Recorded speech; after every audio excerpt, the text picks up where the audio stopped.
everyone, welcome to Technique Tuesday. Today I've decided to jump on the bandwagon of making backgrounds with napkins. We are going to heat our napkins up using saran wrap and my little Cricut heat press, but you can use your regular iron if you would like. You're just going to place a piece of paper over your area so that you don't ruin the base of your iron. But here's what I've come up with. So I've used some silver napkins, and then I did paste on top with cranberry glitter to create this particular one.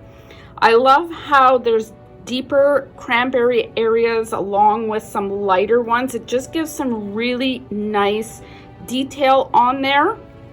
I also did a Swiss dot one with two colors. So I've used white paste along with gold and cranberry just to give a little bit of subtleness on there.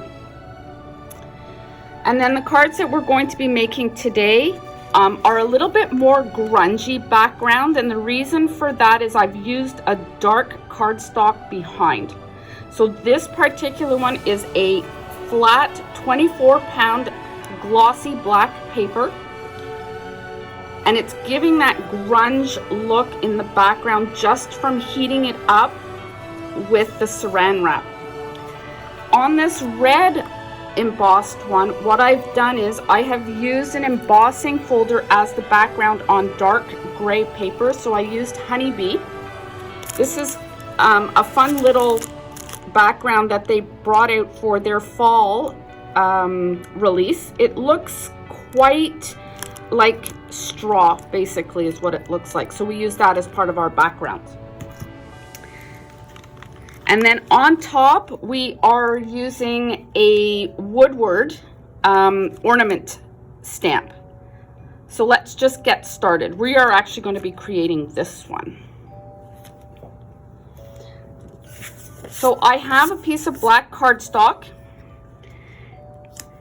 And what you're going to do is, before you heat up anything, you are actually going to give your black cardstock a little heat.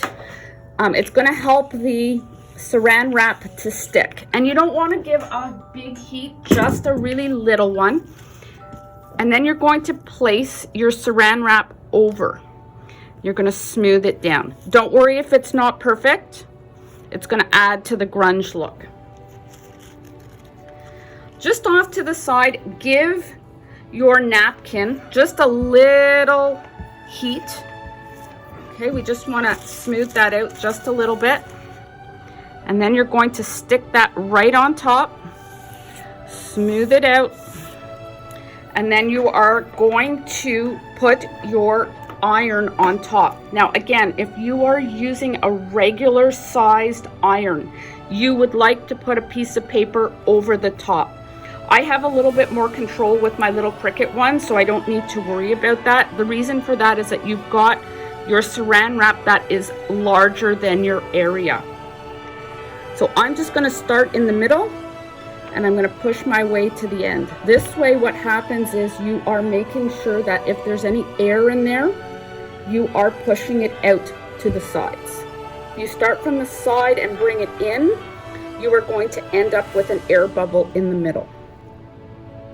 Another little trick, make sure that your saran wrap is larger than your cardstock.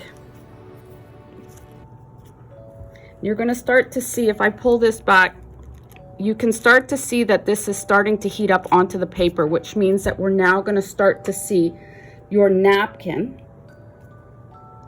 start to heat up. And it's going to start to change colors as we heat this area up.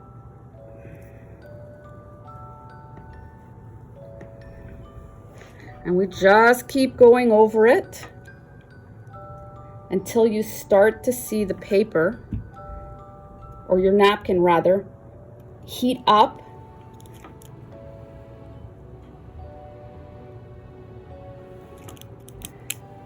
And we just keep moving it along.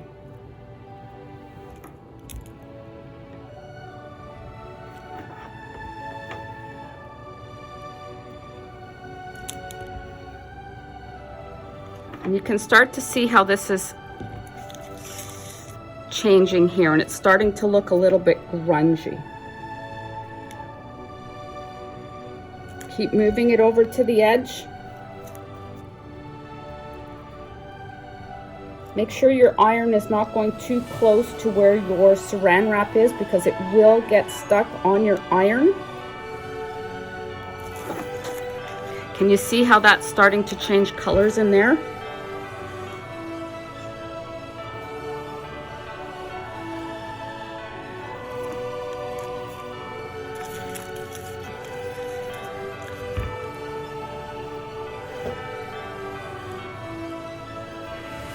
And it's creating all these little creases in there to give it this grunge look.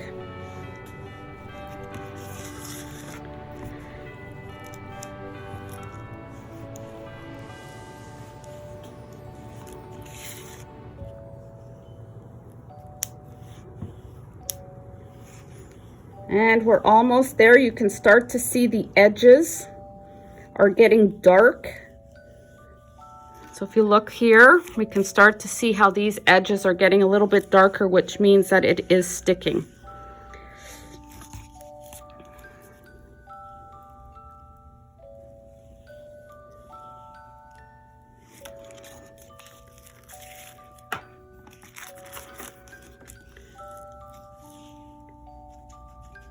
Now don't worry if your edges aren't fully stuck down.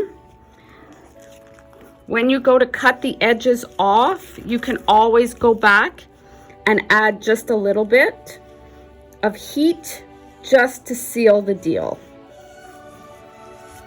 Okay, and that looks pretty good. So I don't cut with my scissors. I'm actually just going to add some heat here. I use my guillotine to cut the edges off. Find that I get a little bit of a straighter cut, and I will take probably 1/8 of an inch off the whole entire piece right up into my cardstock to get a nice smooth clean finish.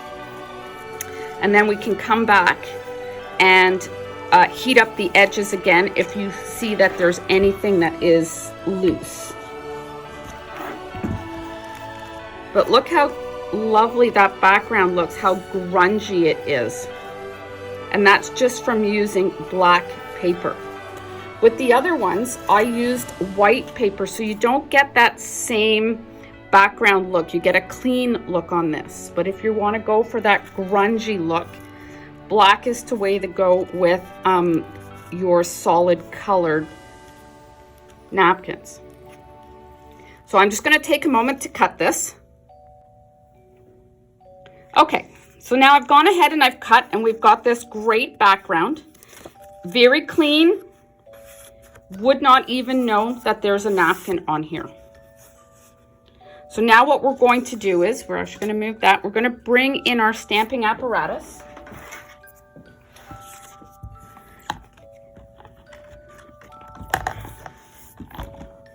Okay, and we are going to place our background.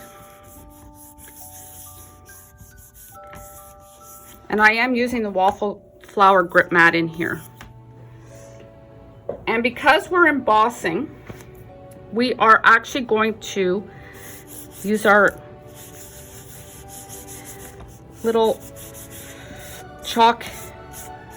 Otherwise, you are going to end up with an explosion of embossing powder that looks like a magnet has taken over it, and it goes everywhere. This is not to say that this isn't going to happen with me doing this. It's just going to be less. Okay. We're going to take our Versamark. And when you're using Versamark, the most that you can do is 2 passes. More than that, and because you are working with paper, it starts to bleed. So if you can try and get it in 1 pass, that would be great. If you don't think that that's going to work, 2 would be the maximum. I did 3 on the red one and I found that it started to bleed a little.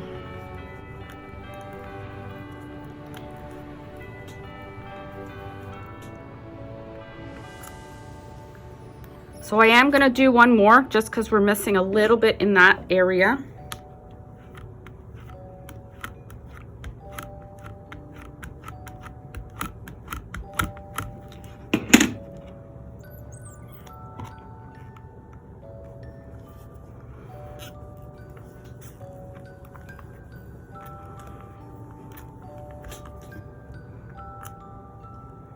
And that looks pretty good.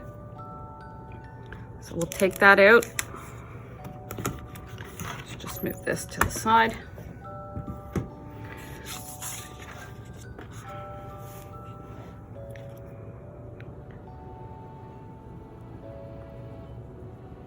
And we're going to hope that we don't get too much of an explosion from this. And I like to really coat mine. Makes it a lot easier too. And you can see we've got a little bit of embossing powder that almost looks like there's been a magnet involved. Just keep tapping. It's going to come off. You can start to see that that's looking okay. Yep, there's still a little bit of embossing powder here. Just turn it over. Give a little flick.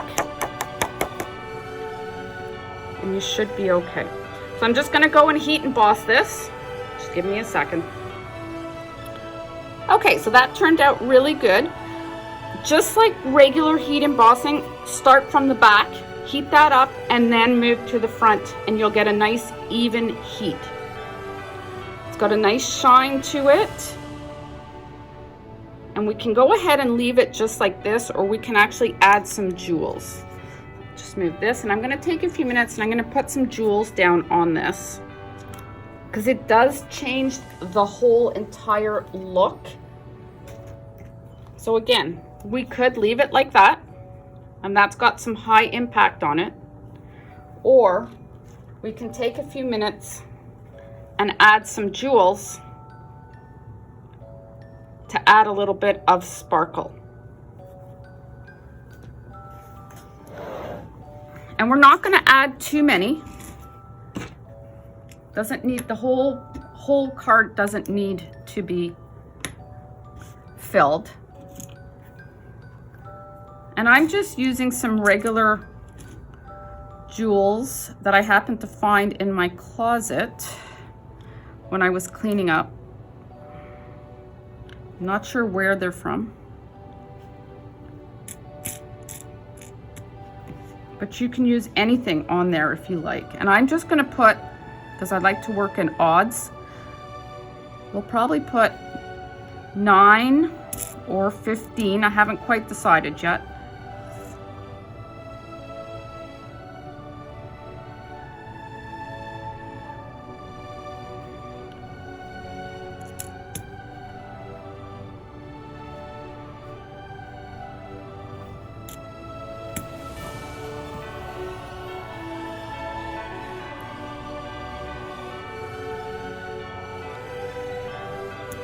See if we can get some small ones in there.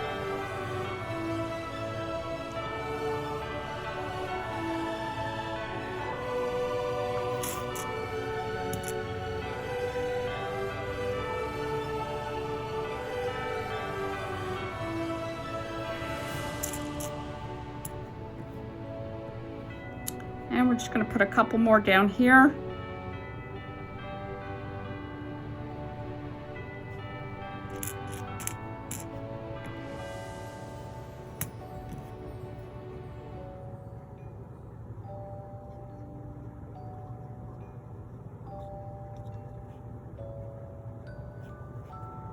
And then one more.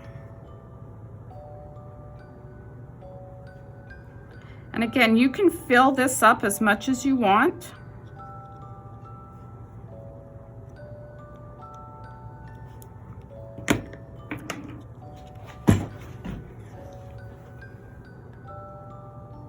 So I actually put 9. I think that just fills it nicely, although I would probably, let's put one up in there.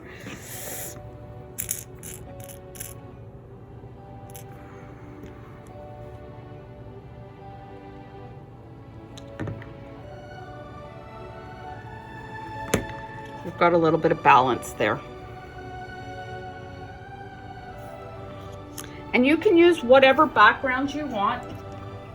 I have chosen silver and black as the background, just because I wanted the jewels to be the focus of this card.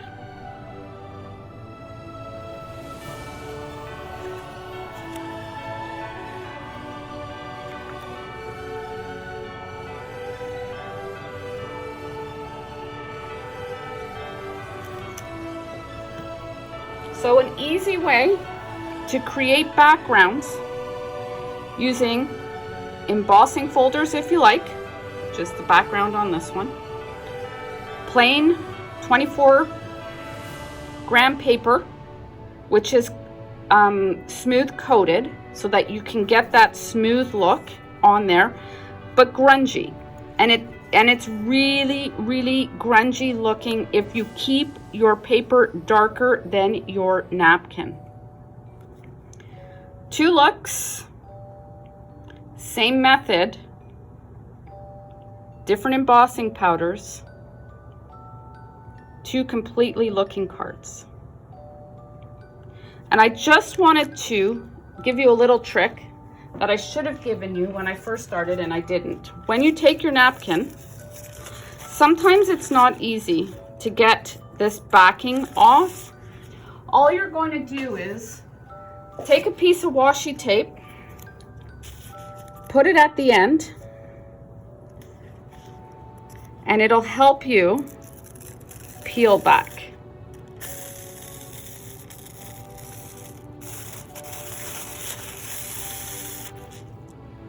And then you have your 1-ply napkin ready to use. Sorry this was a little mumbo jumbo today. I hope you were able to pull something out of this. I will list all of the products used in the comments. Thanks so much for watching. Have a great day.